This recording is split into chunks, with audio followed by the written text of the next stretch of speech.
let's get started with the primary. We have some interesting developments. Ron DeSantis, the Florida governor, has now jumped in officially to the Republican presidential primary, taking on, obviously, frontrunner and former President Donald Trump. And one of the wrinkles so far is that now that he's out there actually sort of directly confronting the former president, he has made comments attacking Donald Trump's record on guns, which is an interesting development. He was on the Dana Lash show yesterday. It was at the time we're filming this. This is Friday, and he called President Trump's comments about taking the guns first and having due process second unconstitutional. He said they violate the Second Amendment and the Fifth Amendment, and you can't take people's property without due process. What do you make of this line of attack? What do you make of these new developments in this primary race? Well, it's interesting. I mean, these are the types of, this is actually the type of debate that you want to have in a primary is finding out where everybody stands on issues and not just broad strokes saying, I support the NRA. I mean, I don't know that you're going to get a Republican presidential candidate who doesn't support the NRA and the Second Amendment in some fashion. And Donald Trump was pretty close to the NRA in 2016 and again in 2020. And they were pretty close to him. Once you get into policy, that becomes more nuanced, right? And I think that there's two things here. One is, I think DeSantis does have room to Trump's right on this issue, especially with some of the things that Trump has said about red flag laws, which I believe is what the issue is in this dispute. And even among Republicans, there's some debate as to whether or not you can even have red flag laws that could be constitutionally operated, and if so, how you go about that. Donald Trump, I think, as Donald Trump often does, he speaks very broadly and very instinctively on policy issues like this and leaves himself open to a lot of criticism. And I think DeSantis is doing that here. I don't know that Trump would actually go forward with the type of thing that he's talking about. I think he was more or less reacting to some of the popular pressure to do something in terms of gun control laws as a result of this, the so-called mass shootings that have been taking place. You've been doing, by the way, at The Reload, a great job of making sure that people understand that there's a media definition for mass shootings.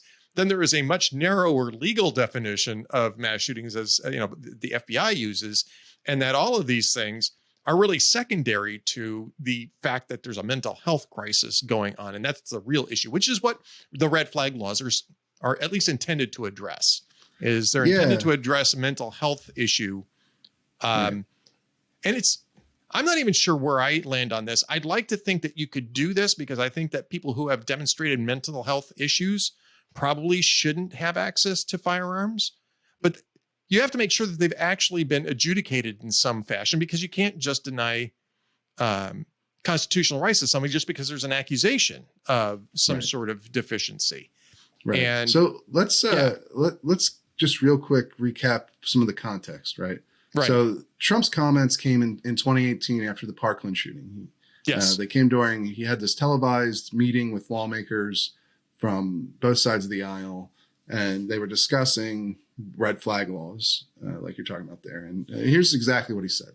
He said, take the firearms first and then go to court. Because a lot of times by the time you go to court, it takes so long to go to court to get the due process procedures. I like taking the guns early, like in this crazy man's case that took place in Florida.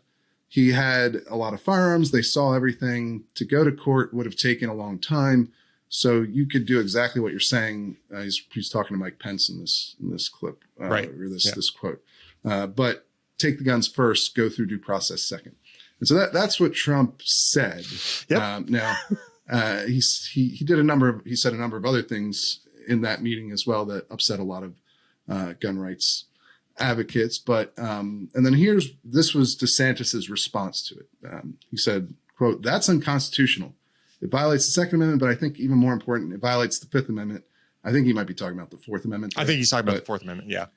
Because they can't take anything from you without due process. It's not just firearms. And so the idea that you're seizing people's property and then promising due process later, that is wrong. That's not something I would support. And to complete, I guess, the full picture of this situation, Trump had support. He even said he was going to work with Dianne Feinstein, the Democrat from California, who's obviously a big gun control proponent, and after this meeting, and that they were going to come up with proposals, and red flag laws seemed like one that he was, from that quote, obviously open to supporting.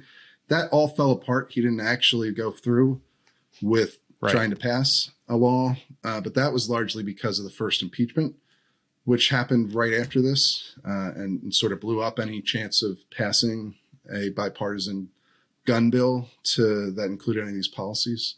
So, that, I guess that's the two sides. Now, Ron DeSantis, I should note, has also, it's his record on red flag laws is a little more nuanced, I guess.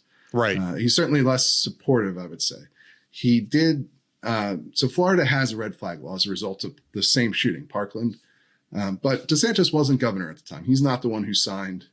That was Rick Scott. Right. That was Rick Scott, who's now senator from Florida. But DeSantis said at the time that he would have vetoed that bill if he had been governor. When he was running for governor, that's what he said. Although he also said in 2019, he told Fox 13 that most mass shooters exhibit red flags and, quote, I think we need to identify that and do something about it.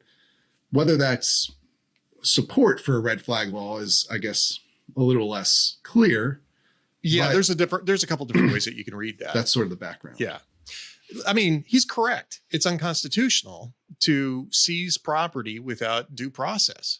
And this is where Donald Trump's tendency towards imprecision, I think, is maybe a kind way of putting this, gets him in trouble. What I would say is that what Donald Trump often tries to do is to try to determine what a popular position is and then embrace it, rather than operating off of some sort of, core set belief.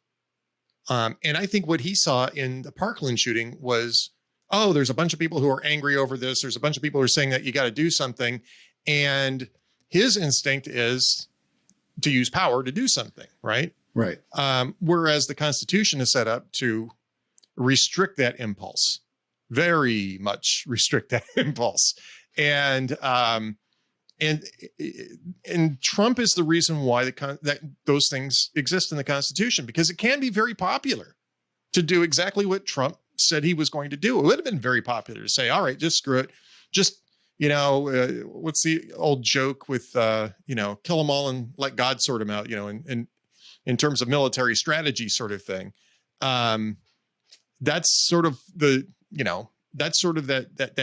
strongman impulse can be extremely seductive, and not just for the strongman, but also for the people who the strongman is, ruling or governing. So we have the Constitution there as a brake on that impulse, because that's not going to be the only impulse that if you remove those things, there's going to be a lot of impulses. There's going to be a lot of id that gets flexed without those protections. And so, I mean, I think it's a good argument intellectually. I would say it's a good argument politically too. Emotionally, that's the question, right? Are Republicans going to vote on the basis of the rational governance, or are they going to vote on the basis of emotion? And I think DeSantis, and look, it's not quite that cut and dried. Trump does have a rational record to run on, what he did in office for 4 years. And Ron DeSantis is certainly capable of generating an emotional appeal as well. But that's in rough terms, that's sort of the distinction between the two, and what Republican voters are going to be hashing out over the next several months.